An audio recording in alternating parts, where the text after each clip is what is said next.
My first guest tonight is a member of the Medicaid redesign team, and he voted to support yesterday's recommendations. He is also a member of the governor's mandate relief team. He's very busy. He is the only person to hold a seat on both of those task forces. Stephen Acquario is the executive director of the New York Association of Counties. He's joining us in the studio tonight, and he is not sleeping. Yeah. So it's been tough. It's been a tough week. I know. And you were on the transition, too, weren't you? Yes. Governor? You were. Yes. Okay. So let's start with the Medicaid, which is now was done yesterday, and we'll move into mandate, which we're expecting still on March 1st, right? Mm-hmm. We actually were expecting the Medicaid redesign task force to come out with its recommendations on March 1st, too. Surprise yesterday. Were you surprised or not? Well, I was surprised, yes. I was surprised at the quickness of moving a proposal, but I understand, too, why it was done. And having traveled all around the state, which I did, going to just about all of these outreach hearings, we heard a lot from the public.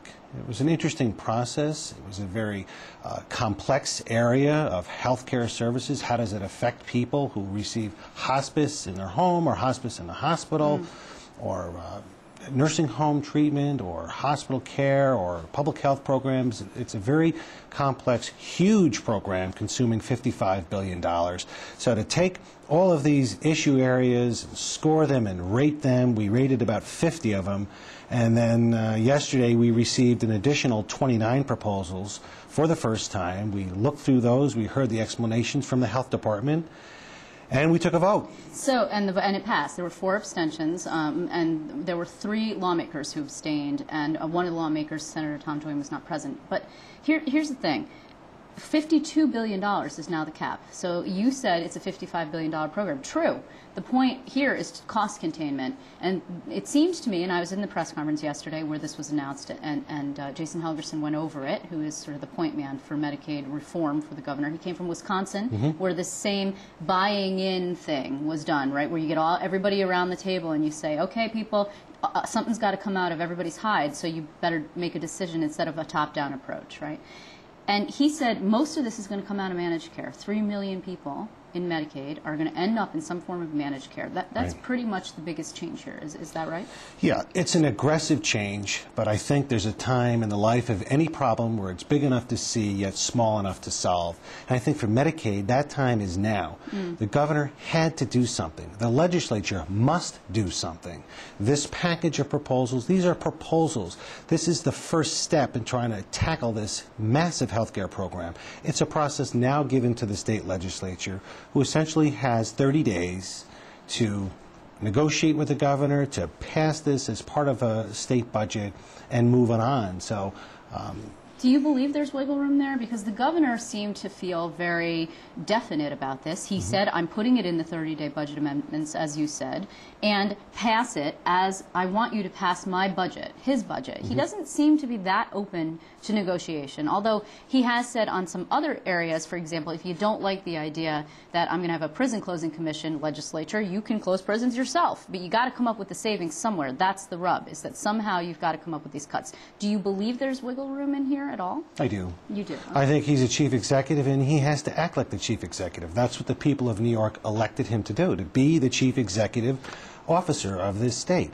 But there's a role for the legislature, and it is a very strong and powerful role. He proposes the budget, they enact that budget. But I think in between there's room to negotiate. Now, Monday's an important day, or Tuesday's an important day, and a couple of reasons. One, there's a mandate relief initiative to be announced, but two, that's the day that the legislature and the governor have to come to terms on a revenue number. Oh, that's right. I forgot about that. An estimate how much the state has to spend, and the legislature has now put in place a conference committee system and a process to begin to break down, accept public hearing on the governor's budget, and move from there. You know, actually today he did a radio interview on Talk 1300 and was asked, are you going to meet with the legislative leaders? In the past we've seen public leaders meetings that last year really, let's be honest, amounted to little more than theater. I mean, nothing really gets done there because everyone's positioning and posturing. However, we haven't seen any yet, and we haven't seen the governor commit to any either. I mean, at some point they're going to have to start talking. So far, we haven't seen that, in part because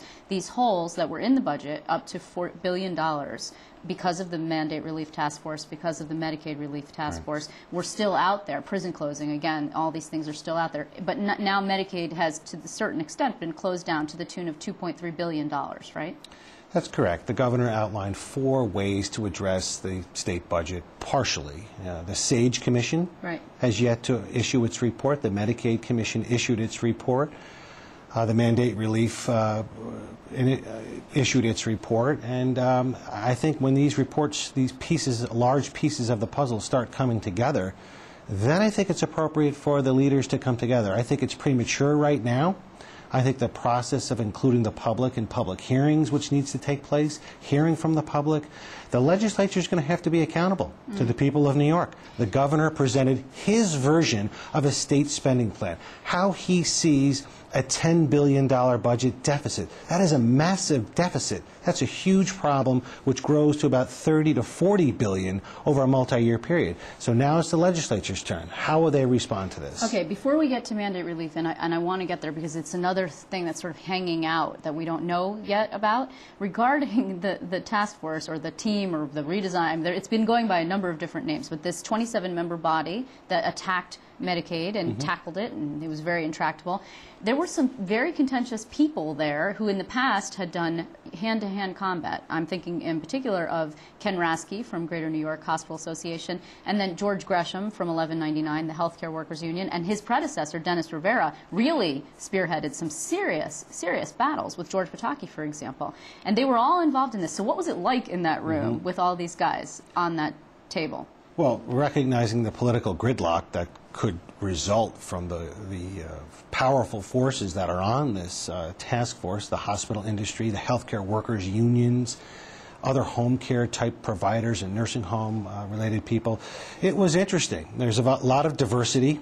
Did people yell? Was there yelling? There was civil. There was strong feelings about across-the-board cuts. There was a general sense amongst all parties, including county governments who represent property taxpayers, that the alternative was far worse. Right. To have arbitrary and across-the-board slashes. But there might yet be some, because there's about a $600 million hole in there that's left up to the industry, where the industry says, okay, we have a 4% cap on the growth of Medicaid spending, and somehow we have to be in that cap to the tune of $640 million, I think it is. And if they can't get there, then the health commissioner, in the language of the budget, can have the opportunity to say, okay, across the board, if you can't do it yourself, I will do it for you, right? And that's still a little bit of a scary thing out there for the industry, at any rate. Very much so. This is truly an experiment here in government. This is going to be very interesting to see how the industry, the healthcare industry, hospitals react to voluntarily reducing costs. Right. It's over $600 million is indeed a lot of money, but again, they are facing a hard cap in the growth of Medicaid, which is another huge proposal by the governor to limit the cost of the state's share of Medicaid to growing to 4%. As he mentioned in his state budget address, it had been projected to grow at 13%. So he has lowered that growth rate to 4% with a hard cap and now a voluntary cost containment initiative by the hospital industry. It's going to be very serious. If it works, it will be extraordinary if it works, but we don't know yet, right? We don't know. Let's talk about the mandate relief team. Here's the thing. Lots of action on the Medicaid side, lots of public hearings, lots of input, lots of attention from the press. Not that much attention on the mandate. What's going on over there? I don't think I've seen that much at all, actually. No, we have not had as much interaction on the mandate relief team. What we have done and we have submitted to the governor is we have delivered over 239 ideas. Now, this is just you guys, right? This is county government, the Association of Counties and representing property taxpayers, how we can implement a property tax cap, because we must cap property taxes. We must reduce property taxes in New York State for us to be a competitive state, to keep people here, their families here, to attract businesses. It's simply out of control. Whether you're in downstate or you're in upstate, you really need to address property taxes. But you don't know. So in other words, Larry Schwartz, who is of course a holdover from the Patterson administration, he's heading this team up for the governor, for Governor Cuomo. We have not seen anything yet, no leaks, no ideas about what preview might be for that March 1 report that you're going to have to take a vote on. That's the deadline, March 1, correct? Yeah, that's correct. Well, I don't know if there's a vote. I know there's a report coming out.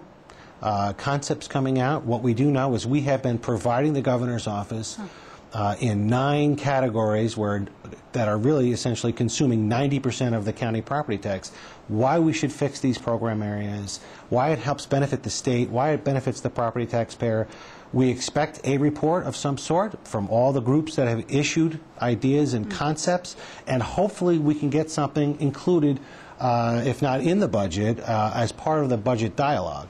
But really different than the way that the Medicaid task force sort of team that operated, actually. It's a totally different animal, it sounds like. So far, a bit different.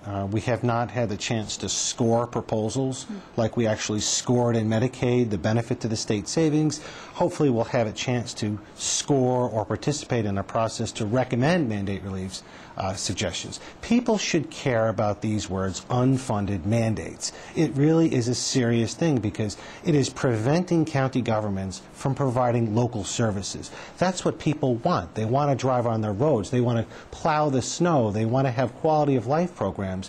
And unfunded mandates are ideas from Albany to be implemented locally. These are the things that prevent us from doing that. Yes, and particularly today, they want their streets plowed. Unfortunately, we're out of time, but we will be talking to you again because March 1, as we said, the deadline for the Mandate Relief Task Force. And I want to thank you very much, Steve Acquario, for coming in. I appreciate it. Thank you.